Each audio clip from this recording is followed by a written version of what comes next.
एक बात मैं आपको सच्ची सच्ची बता दे रही, अगर आपने इसे एक बार बना के ट्राई कर लिया ना तो आप खुद को इसे दोबारा बनाने से रोक नहीं पाएंगे। इतना टेस्टी और इतना मजेदार बन के ये तैयार होता है ना। और सबसे खास बात इस रेसिपी की कि इसे आपको ना फर्मेंट करने की जरूरत है, ना रात भर भिगो के कुछ भी रखने की जरूरत है। बहुत ही सिंपल और आसान रेसिपी, और खाने में इसका टेस्ट इतना अच्छा होता है ना कि बच्चे या बड़े आपसे मांग मांग करके खाएंगे, और इसे दोबारा से बनाने का डिमांड 100% आएगा। तो चलिए आज की रेसिपी स्टार्ट करते हैं। तो इसके लिए एक बड़े से बाउल में मैंने लिया 1 कप जितना सूजी, 1 कप जितना बेसन। सेम क्वांटिटी में हम इसमें दही डालेंगे और उसी कप से हम इसमें पानी ऐड कर देंगे। मतलब जो भी चीजें हम लेंगे सेम क्वांटिटी में लेंगे, और सारी चीजों को अच्छे से मिक्स करके हम इसे कवर करके 10 से 15 मिनट के लिए रेस्ट के लिए रख देंगे। इसे आप इंस्टेंट भी बना सकते हैं, लेकिन मेरे पास टाइम था तो मैंने इसे 10 मिनट के लिए सोक करके रख दिया था। अगर आपके पास टाइम नहीं है तो आप इसे तुरंत भी बना सकते हैं, और अगर टाइम है तो आप इसे ज्यादा टाइम के लिए भी सोक करके रख सकते हैं।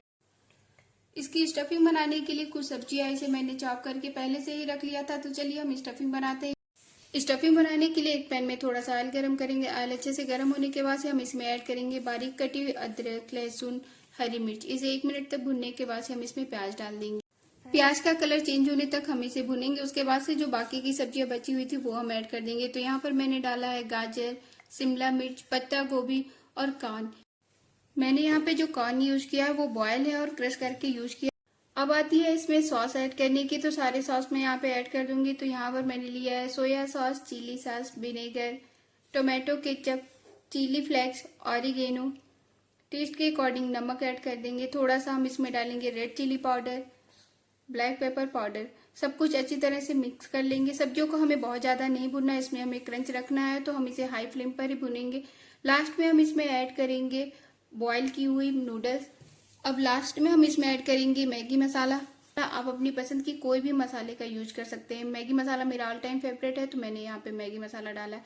और हमारा स्टफिंग बन करके तैयार हो गया। हम इसे रख देंगे ठंडा होने के लिए।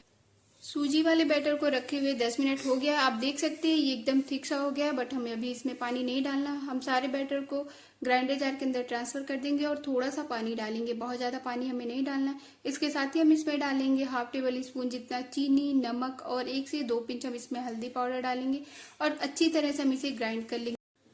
एकदम स्मूथ सा बैटर बना करके तैयार कर लेंगे। जैसे आप डोसे का बैटर बनाते हैं ना, बैटर की कंसिस्टेंसी भी वैसी होनी चाहिए और एकदम स्मूथ होनी चाहिए। तो देख सकते हैं आप दोस्तों, एकदम परफेक्ट बैटर बन करके तैयार हो गया है। जितना मैंने मेजरमेंट आपको बताया था उतना मेजरमेंट का अगर आप यूज करेंगे, थोड़ा सा लास्ट में पानी डालेंगे, तो एकदम परफेक्ट बैटर बन के तैयार होता है। यहाँ पर मैंने डाला है इनो, 1 से 2 पिंच यहाँ पर इनो डालेंगे। आप इसकी जगह पे बेकिंग सोडा का भी यूज कर सकते हैं। इसे बनाने के लिए नॉन स्टिक तवे को पहले से प्री हीट कर लेंगे। इस पे थोड़ा सा ऑयल स्प्रिंकल करेंगे। कॉटन के कपड़े या टिश्यू पेपर के अच्छे से क्लीन कर लेंगे। उसके बाद से हम एक लटल बैटल इस तरह से स्प्रेड करेंगे पूरे तवे पर। जैसे डोसा आप स्प्रेड करते हैं उसी तरह से हमें इस पे स्प्रेड करना है। बहुत ही आसानी से ये स्प्रेड हो जाता है, आप देख ही सकते हैं। अब इस पे जो मैंने नूडल्स वाली स्टफिंग बनाई थी वो रख देंगे। पूरे डोसे पे अच्छे से स्प्रेड कर देंगे।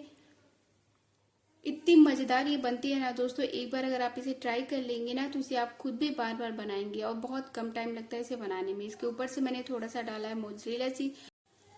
अगर आपको चीज नहीं पसंद है तो चीज आप स्किप भी कर सकते हैं। अगर मेरी तरह आपको चीज पसंद है तो खूब ज्यादा सारा इसमें चीज डालिएगा।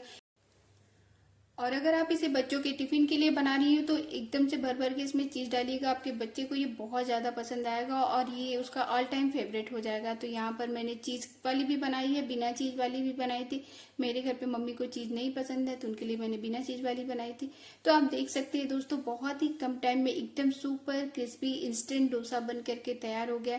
ना इसे आपको फर्मेंट करना है, ना इसे सोक करके रखना है, और बहुत ही कम 10 से 15 मिनट में ये बन करके तैयार हो जाता है। और इतनी यम्मी होती है ना कि अगर आप शाम को इसे चाय के साथ बना दिए, नाश्ते में मतलब बना दिए, तो आपको शाम रात में डिनर की जरूरत नहीं होगी। इतनी अच्छी और इतनी स्वादिष्ट बनती है और इतनी हेल्दी है ना कि आपका पेट भी भर जाएगा और किसी भी चीज की जरूरत आपको नहीं होगी। रेसिपी कैसी लगी हमें कमेंट करके जरूर बताइएगा, और अगर आपको रेसिपी अच्छी लगी तो अपने फ्रेंड और फैमिली के साथ इसे ज्यादा से ज्यादा शेयर करना बिल्कुल ना भूलिएगा। मिलते हैं नेक्स्ट डिलीशियस रेसिपी के साथ। बाय।